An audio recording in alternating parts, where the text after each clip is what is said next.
a month. If you want to take them all, Hello, I'm just going to say the this number and maybe is someone wants to call Odessa it. If Lewis. not, Remember, that's cool. subscribe to my channel, press the $200 a like month button. All or is a well. $2,400 single gift would take all of those spots.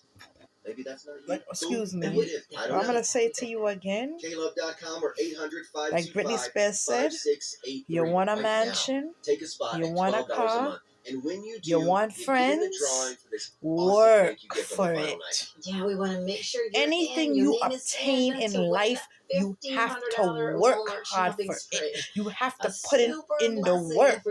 It doesn't come easy. Just because you're not a celebrity doesn't mean that you don't put in the work.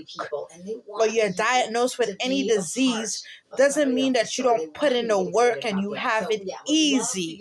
Or if you're healthy and you put in the work doesn't mean that you have it easy. So you want a crown, you want a glass slipper, you want a diamond dress, you want a throne next to God, work for God, work for God. Go through the heat, go through the processing, go to the timing, the testing. You cannot get upset with me. I went through the process, the heat, years of fasting, starvation, and being laughed at and called fat and ugly and out of shape. And you want that. You gotta lose yourself.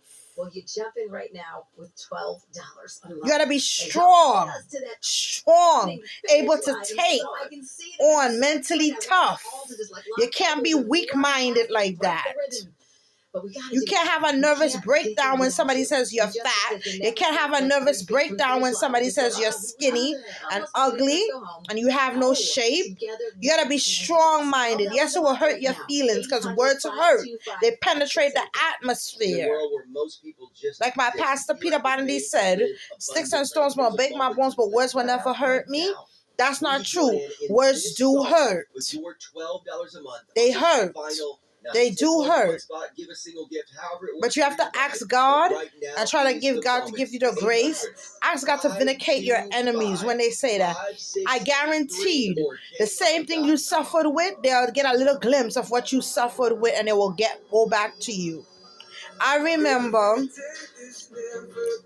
I was minding my own business, right? And I had a big stomach from starvation. And I was watching this lady in a wedding dress, right? So the guy came and teased me, and he was like, you know what? He was telling all the guys she wouldn't look good in her wedding dress. Beyonce, you can't wear a dress like Beyonce and this and that. And then he said to me that, just imagine Jay-Z waking up to this ugly girl like me. And then he said all those things, right? He said all those things, but God told me, keep on eating, keep on dancing for me, and keep on eating. And then God told me, get your hair done. I got my hair done. I kept on dancing. And then I was placed somewhere where they gave me food for a month. A whole bunch of food for a month. And I was full. So I was skinny. So my mother bought me a dress. And I wore the dress. And he came there. I couldn't hardly recognize him. He was homeless now. And he had a big stomach like he was pregnant with twins. He going through the same thing I went through. And he ran away from me because he didn't want me to see him face to face. So when I meet him face to face, I said, good afternoon. I didn't make fun of him or anything like that. I said, God bless. And you know what he told me? He wants to get to know the same God I serve. So God will vindicate your enemies. Remember, don't make fun of nobody. I don't care what they look like, what shape they look like, what size they look like. Don't make fun of them because you don't know what God could do in their life. Peace out. Have a blessed day. Remember, subscribe to my channel. Love this video. Like this video. Share this video. And bless this video. Bye.